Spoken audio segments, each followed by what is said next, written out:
pour commencer, j'ai envie de me tourner vers mon collègue quand même. On parle de risques littoraux. Qu'est-ce que ça évoque pour toi, Olivier, ces notions au regard de tes missions à la région Bretagne?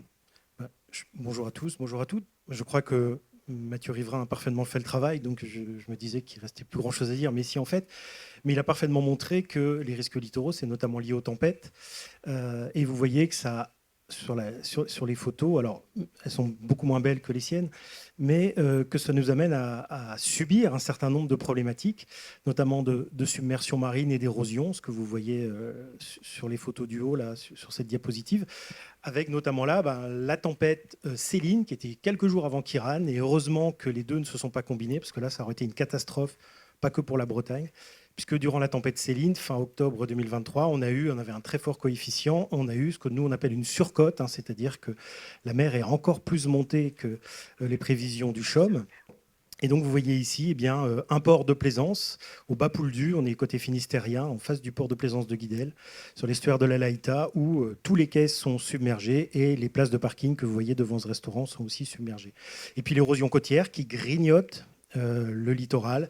Et là, vous voyez que ce petit banc, il va pas tarder à tomber, enfin il est même sans doute tombé. Et puis ça occasionne aussi, comme on le voit là, des dégâts sur, alors là, pour le coup, sur des installations qui relèvent de la région, qui appartiennent à la région, puisque là, on est au port du Conquet, sur la photo du bas, où vous voyez que là, les tempêtes Céline et Kiran ont largement endommagé cette cale. Et là aussi, c'est une question de patrimoine maritime, on en parlait ce matin, avec, et aussi une question financière, puisque ça coûte assez cher de refaire ce type d'installation, de les refaire à neuf. Eh bien, donc, ce sont ces risques côtiers, la submersion, l'érosion, et puis quelque chose dont on a aussi un petit peu parlé. Alors, on a passé la diapo, mais c'est la hausse du niveau de la mer. La hausse du niveau de la mer, elle est plus sourde, j'ai envie de dire, et surtout, elle s'accélère. C'est surtout là-dessus que je voudrais insister. Grosso modo, depuis la Révolution française, là, vous avez le marégraphe de Brest, hein, qui est un des plus anciens au monde et qui nous permet de mesurer le niveau de la mer. Vous voyez que ça n'arrête pas de grimper. Alors, évidemment, avec des variations annuelles, mais finalement, la courbe, elle monte. Et là, vous voyez qu'on a gagné à peu près 30 centimètres en 300 ans, dont 10 centimètres au cours des 30 dernières années. Les 30 dernières années, c'est-à-dire depuis le début des années 90. Et ça s'accélère. On était à peu près à 1 millimètre par an, du fait de la fonte des glaces, du fait aussi de la hausse de la température des océans et des mers, qui fait que la mer se dilate et prend donc plus de place. Et désormais, on est donc à 3 millimètres par an d'évolution, avec même dans le Pacifique des chiffres qui dépassent ça. Et donc, on nous promet effectivement encore plus 70 centimètres d'ici 2100, donc, avec donc 1 mètre de hausse du niveau de la mer. Et ça ne s'arrêtera pas, puisqu'on nous promet 2 mètres, mais là, on dépassera largement 2100, et d'autres personnes en parleront bien mieux que nous à ce moment-là. Ce qu'on comprend, c'est que l'érosion côtière, c'est quand même un phénomène naturel. Mais là, ce qui pose problème, c'est qu'il y a quand même... On a posé des enjeux, effectivement. Si on est sur un îlot inhabité ou sur l'île de Clipperton qui relève de la souveraineté française dans le Pacifique, il n'y a pas de souci, il n'y a pas d'habitants, il n'y a pas d'installation, il y a de l'érosion, il y a des tempêtes, il y a des submersions. C'est véritablement la nature, c'est naturel. Mais dès lors que, notamment après-guerre, on est venu installer de plus en plus de résidences principales ou secondaires, de plus en plus de ports de plaisance, d'installations nautiques, mais aussi d'ostréiculteurs, eh bien là, vous voyez ce qu'on nous promet au niveau des chiffres. En 2030, c'est le premier chiffre si on prend le Finistère. Donc 10 logements, par-delà, on est que sur les logements, on pourrait ajouter un certain nombre d'autres équipements comme les campings, les équipements publics, mais là je suis resté sur les logements. 10 logements menacés en 2030 directement par l'érosion. Un peu plus, vous voyez, en 2050. Et puis si on prend 2100, où là on considère que les ouvrages actuels, notamment la fameuse digue de l'Esconil, par exemple, dont nous a parlé Mathieu Riverain, eh bien, ne feront plus leur travail de bloquer la mer, eh bien là, on explose complètement les chiffres. Et donc, vous voyez que là, on a vraiment beaucoup, beaucoup de logements qui seront menacés, notamment en Ille-et-Vilaine, parce que là, on considère que la digue de la Duchesse Anne, notamment, qui protège toutes les communes de la baie du Mont-Saint-Michel, eh bien, elles n'existeront plus, idem à Saint-Malo, puisque soit ça coûtera trop cher de les maintenir, soit il faudra tellement les mettre en hauteur que ce sera devenu a priori impossible à tenir. Donc OK. des chiffres quand même très alarmants. Alors on peut dire oui, c'est 2050, c'est 2100, etc. Mais ça a déjà commencé aujourd'hui. Et donc, on l'a très bien vu d'ailleurs avec l'exemple de la tempête de Kiran tout à l'heure, Mhm. par exemple. Il y a quand même moyen d'anticiper ces Tout à phénomènes fait, et justement la combinaison de ces phénomènes tout extrêmes à fait. qui Donc, engendre tous ces c'est à débats. ça qu'on travaille aujourd'hui, c'est à essayer d'inciter les intercommunalités notamment, puisque là, effectivement, on pourrait être très technique, sont compétentes depuis 2018 sur ces questions, hein. Après Xintia, l'État a un petit peu quand même donné des compétences sur ces questions aux intercommunalités qui sont responsables des digues, etc. Et donc, voilà, on essaye de pousser les intercommunalités, pour ce qui est de nous, à la région Bretagne, pour qu'elles se saisissent de ces sujets. Et alors, il y en a déjà qui le faisaient, mais on essaye de généraliser ça et de les accompagner techniquement, financièrement, pour qu'en fait, effectivement, elles anticipent les choses et qu'on ne se retrouve pas avec des drames humains notamment, évidemment, mais aussi des gens qui peuvent perdre leur logement. Il n'y a pas que des gens aisés sur le littoral. Et de toute façon, il faudra prendre soin de tout le monde. Et puis aussi, bah, voilà, les ostréiculteurs, mais aussi les centres nautiques, les ports de plaisance, etc. Ok. Donc ça, c'est la situation en Bretagne. On avait envie d'avoir aussi une vision hors Bretagne. Et c'est pour ça que Green Cross est bien placé. Nicolas, quels sont les chiffres à l'échelle de la France ou même au-delà? Alors, je vais parler des chiffres, mais je vais aussi raconter, non pas des histoires, des contes et légendes, mais des faits qui sont arrivés, parce que la situation est grave et la meilleure manière d'être sérieux avec la situation, c'est pas d'être hébété et de rester en fait comme une biche dans les phares de la voiture qui viendrait se prendre des mauvaises nouvelles, mais c'est vraiment d'être en situation d'agir et d'être opérationnel. Il se trouve que je connais un petit peu la Bretagne Sud et la photo que vous voyez sur la partie gauche de l'écran a été prise sur la presqu'île de Rhuys où j'ai eu la chance d'apprendre à naviguer, à habiter et à connaître ce qui s'y passe depuis l'âge de 12 ans. Et même si notre association est basée à Paris, tous les matins, c'est depuis Marseille que j'ai la chance de pouvoir voir non pas l'océan, mais la mer Méditerranée. Et désolé, mais je vais vous raconter une histoire de Méditerranée parce qu'elle est assez édifiante. Notre association Green Cross a été créée par Gorbatchev et Cousteau en 1996, juste après le sommet de Rio de 92, où ces deux dirigeants avaient tenté de convaincre l'ensemble des chefs d'État de l'urgence de lutter pour préserver l'environnement et de mettre en place des casques verts. Ça n'a pas pu se faire. Le contexte politique ne le permettait pas et les esprits n'étaient pas prêts. Et ils ont voulu créer cette croix verte de l'environnement. Et dans le même temps, pour ceux qui ont l'âge de se souvenir des années 90 et tout à l'heure, je reviendrai sur la génération Z et merci à tous les jeunes d'être là. On était en train de dire tout le temps à la télé le dimanche après-midi que la mer Méditerranée était morte.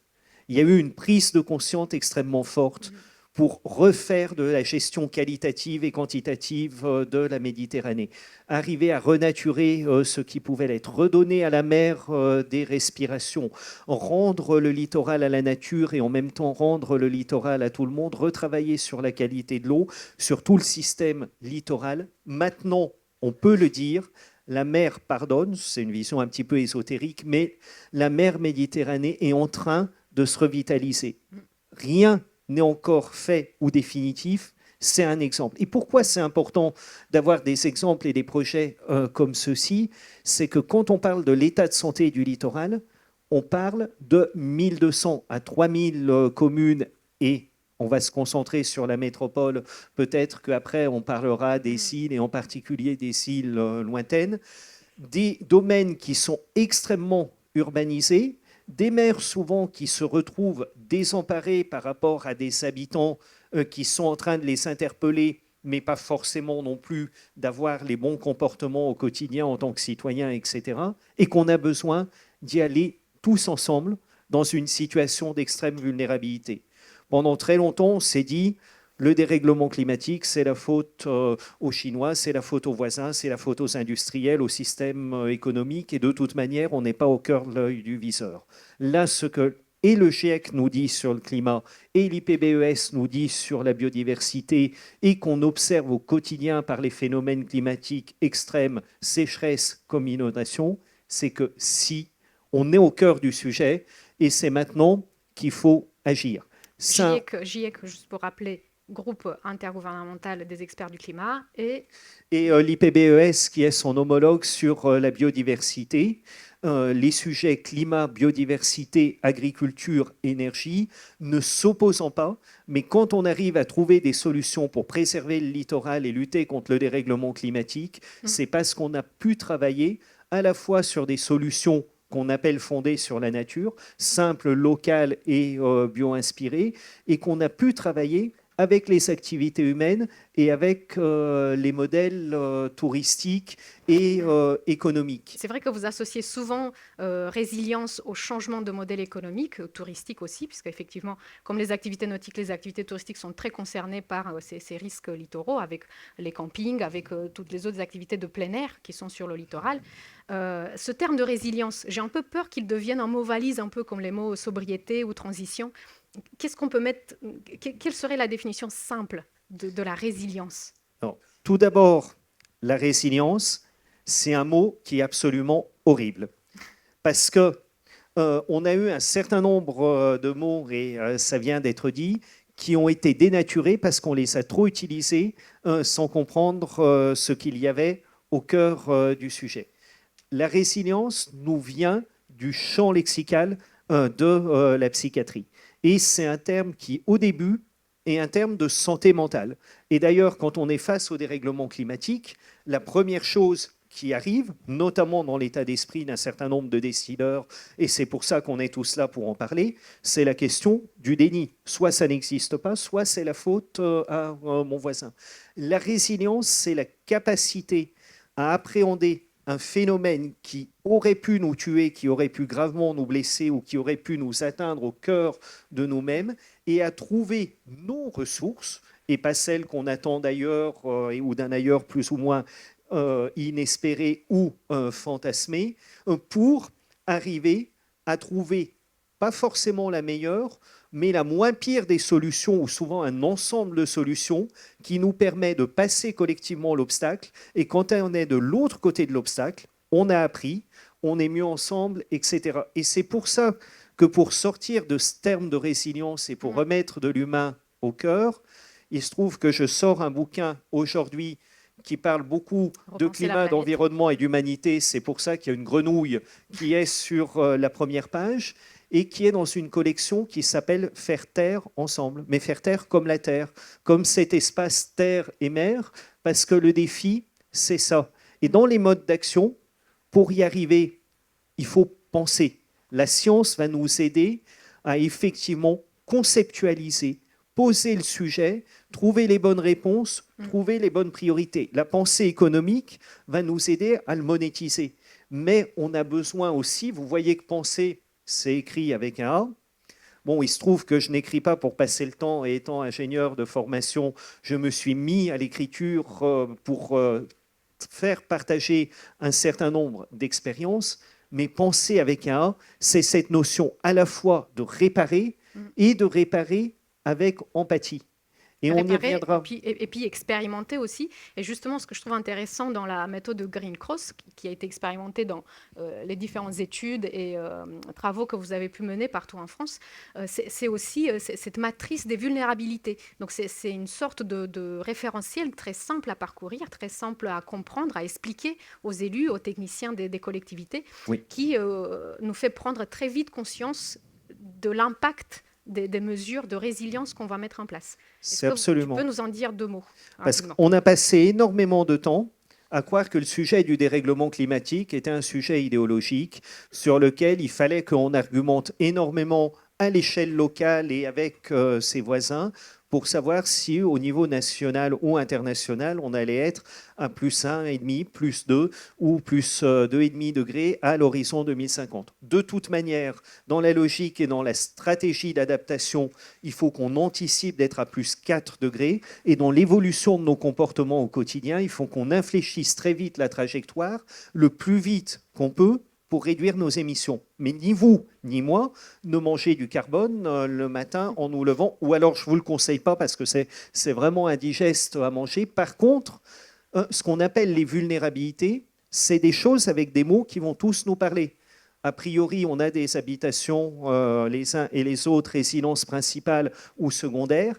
Qu'est-ce qui va se passer pour nos lieux d'habitation? Est-ce qu'ils vont être affectés? Est-ce qu'ils vont représenter un risque immédiat pour notre sécurité? Est-ce qu'ils vont être submergés, etc. Deuxième sujet, avec un terme absolument terrible et technicien, la question du biseau salé. L'eau de mer qui, petit à petit, est en train de rentrer dans la nappe phréatique sur l'eau douce, des terres qui vont devenir plus ou moins incultes ou infertiles, et ensuite une capacité à parcourir le littoral qui va être affectée. Troisième domaine, la question des infrastructures. Peut-être qu'il s'agit de routes, peut-être qu'il s'agit d'infrastructures touristiques, d'une base de voile, d'un aéroport, d'une gare. Et dernier sujet, et volontairement on l'a mis en dernier, les espaces naturels, la biodiversité extraordinaire, la pointe du Raz, les emprises du conservatoire, du littoral, auxquels on pense très souvent, mais qui vont représenter entre 1 et 20% en superficie de ce qui nous reste à préserver. Et par rapport à chacun de ces domaines, on va pouvoir raccrocher un enjeu environnemental à une préoccupation qui immédiatement peut être transcrise en modèle économique à un élu. C'est ce qu'on appelle les menaces. Des enjeux de sécurité civile et sanitaire, des enjeux aussi de difficultés d'accès à l'eau potable, mais aussi d'accès aux terres agricoles, aux terres fertiles, ou des problèmes sur les activités économiques et les transports. Et je dis ça, d'ailleurs, on s'en rend compte, je vous sens silencieux et pas loin d'être accablé, mais jusqu'à maintenant, ça plombe un petit peu l'ambiance. Par contre, on voit de quoi on parle. Si on ne met pas tout de suite en face une piste de solution, on a l'impression que je vous ai stressé pour rien, donc on n'est pas dans la résilience, mais pour le coup, on est dans un problème de santé mentale, mais pourquoi il fait ça? Et en étant une association issue de la société civile, on va aller chercher un petit peu partout dans le monde, selon les moyens de transport les plus éco-conçus, mais surtout en mettant en relation les porteurs de projets qui localement travaillent sur ces solutions, des pistes de solutions qui ont déjà été expérimentées. Sans parler tout de suite des pistes, puisqu'il faut qu'on garde un peu de suspense quand même, moi ça me rassure d'avoir ce type de méthode, ce type de grille, donc je ne trouve pas du tout ça angoissant, et d'autant plus qu'en Bretagne, peut-être sans forcément appliquer cette grille, mais en Bretagne on a déjà des exemples concrets d'adaptation, et Olivier, tu nous as préparé déjà plusieurs diapos là-dessus. Oui, alors déjà il y a effectivement ce que nous on a...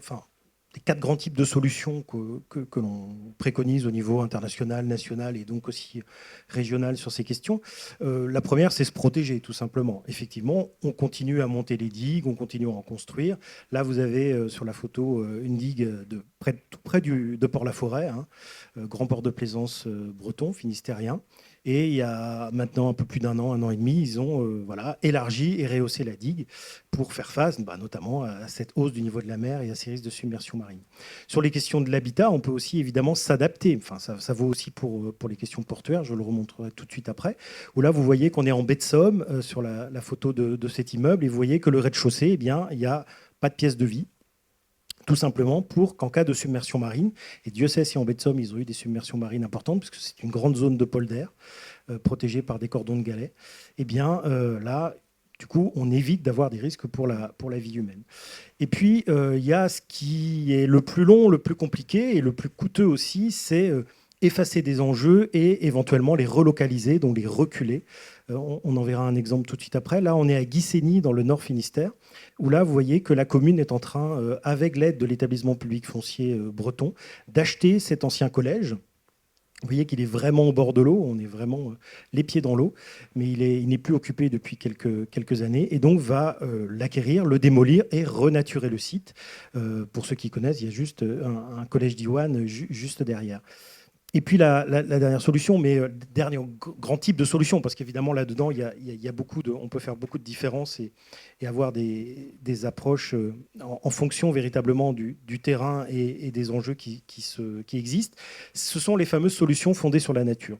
Et là, vous avez un exemple breton, pour le coup, avant on était obligé d'aller en Hollande ou en Angleterre pour en voir. C'est ce qu'on appelle de la dépoldérisation. Celle-ci, elle est complètement accidentelle. C'est une digue qui a rompu au début du confinement, en mars 2020. Et la mer est entrée, en fait, est revenue dans des terrains qui avaient été poldérisés par les moines de Saint-Jacques-de-la-Mer. On est en baie de Lancieux, donc à l'est des Côtes d'Armor. Pas très loin de la frontière avec l'île-et-Vilaine.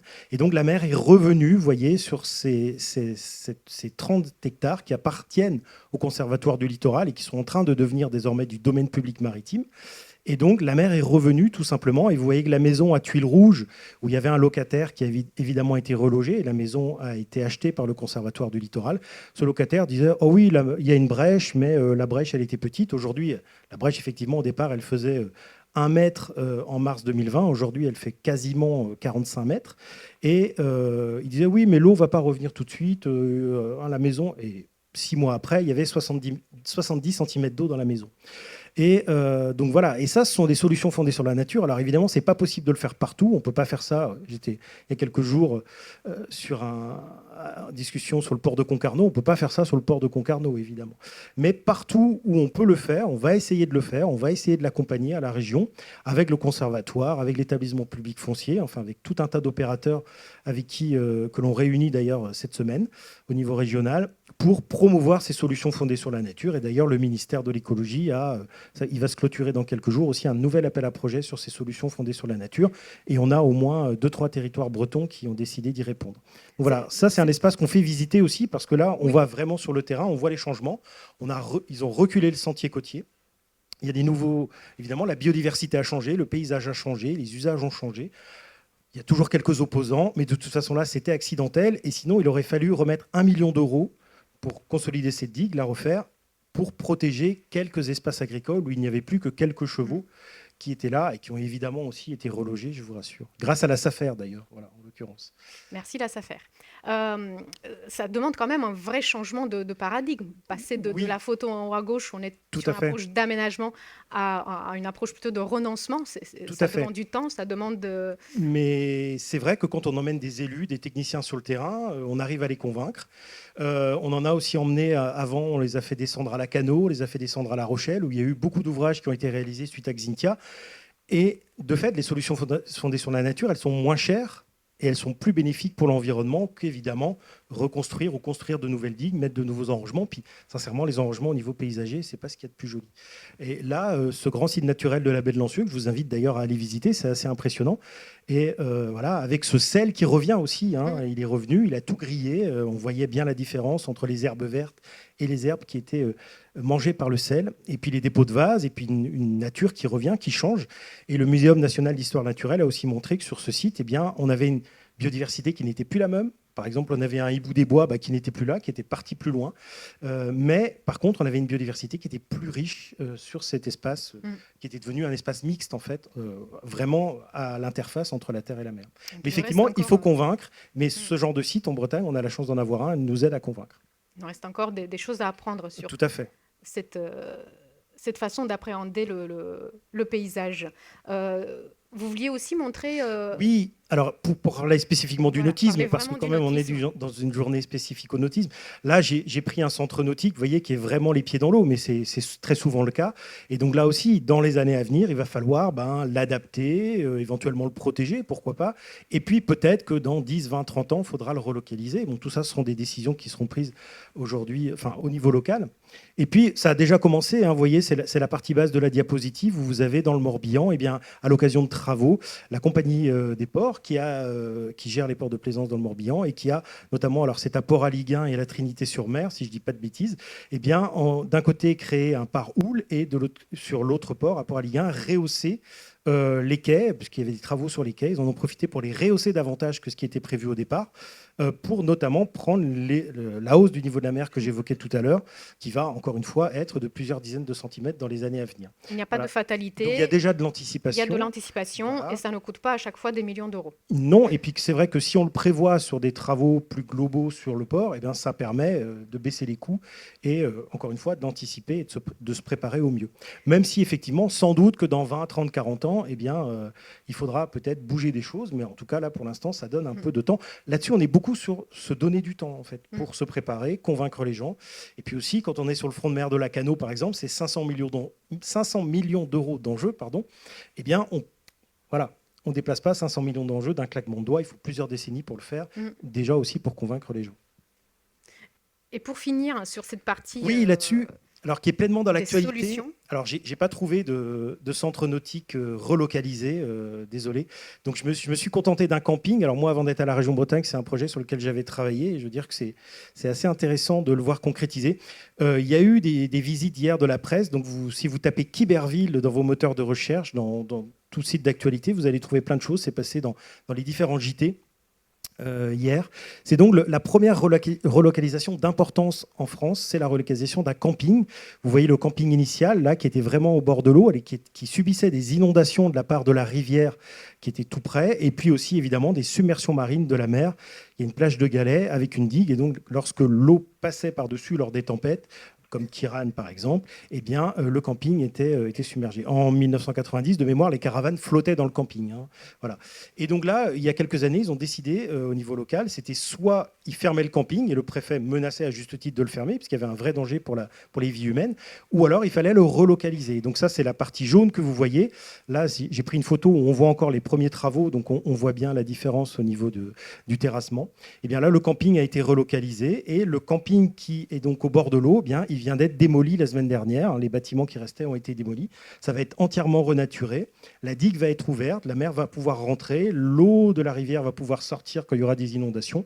Et donc, on est là vraiment sur un projet global de la basse vallée de la Sanne. Donc, si vous voulez regarder le projet, c'est Basse Sanne 2050. Il y a plein de photos, il y a plein d'explications. Et là aussi, on est sur des solutions fondées sur la nature, mixées avec une relocalisation, puis aussi mixées avec de l'adaptation sur la partie qui est la plus proche du bourg. Et donc, le nouveau camping, il a été installé sur le coteau, donc il est hors d'eau, voilà, et pour les années à venir.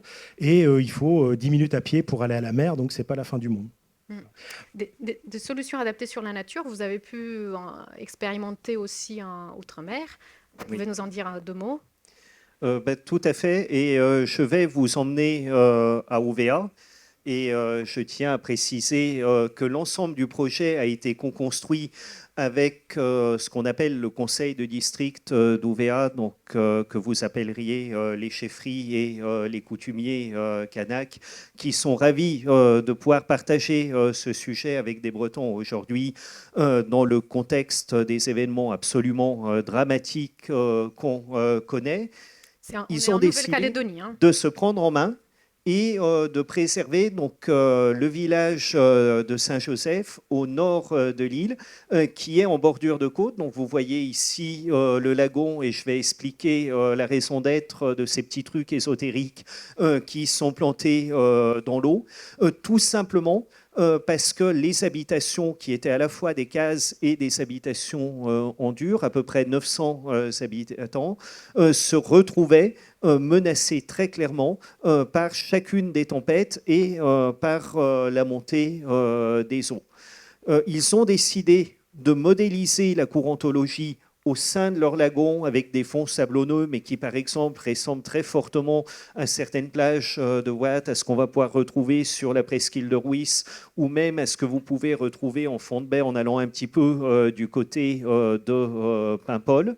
Et on s'est rendu compte que les enrochements avaient été essayés et ne servaient strictement à rien, parce que sur une baie sablonneuse et non stabilisée, il y a un risque d'avoir un enrochement qui va créer des failles et qui va générer en fait plus d'effets de cisaillement et donc d'érosion à proximité qu'il ne générera de bénéfices.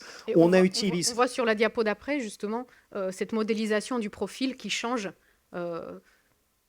Si on met la diapo juste après, on va voir justement l'évolution de la partie sable qui monte.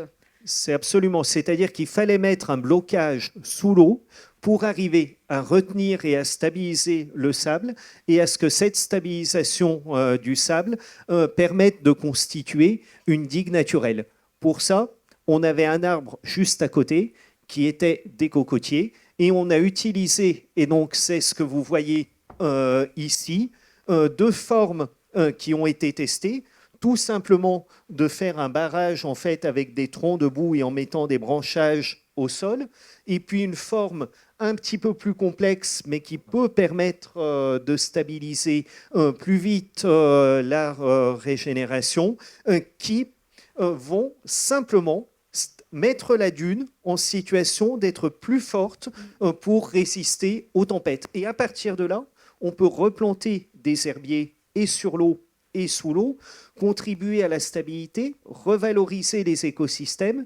Et vous savez, quand on fait des enrochements, très souvent, on a du matériel de BTP absolument important et très compliqué à envoyer dans une île comme Ouvéa. Là, les travaux ont été faits par les jeunes qui ont été assermentés pour se faire par le conseil coutumier et donc qui maintenant ont un boulot.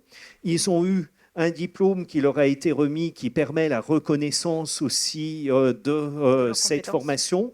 Et l'outil le plus lourd qu'on ait eu à utiliser, c'est une plateforme de catamaran Hobie 414 d'occasion qui a été fournie par l'école de voile locale, sur laquelle on a mis les motopompes des pompiers qui nous ont aidés à planter les troncs. Et bien entendu, la forêt de la Cocotteraie a été régénérée. Et cette solution était très simple à mettre en place. Elle est parfaitement compatible dans n'importe quel territoire qui applique le code Napoléon et donc du jour au lendemain, on peut l'utiliser en fait en France métropolitaine et ça a été purgé de tout recours par le Conseil d'État récemment et on est sur un coût, désolé d'être un petit peu direct, par kilomètre protégé de 150 000 €, là où sur des enrochements on est à 1 million d'euros par kilomètre protégé. Et là où ça devient intéressant, c'est que la régénération du trait de côte, on pensait que ça allait prendre 3 à 7 ans. Au bout d'1 an, on a regagné une stabilisation du rivage qui permettait la mise en protection des habitations. Et là, on a eu un phénomène un petit peu curieux, c'est qu'il était possible de continuer les travaux pour une plus grande protection du littoral et on avait besoin pour ceci de 150 000 €, sachant que donc c'est la région et la commune, c'est-à-dire la province des îles Loyauté et la commune d'Ouvéa, qui ont payé le financement initial. Merci beaucoup à tous les deux.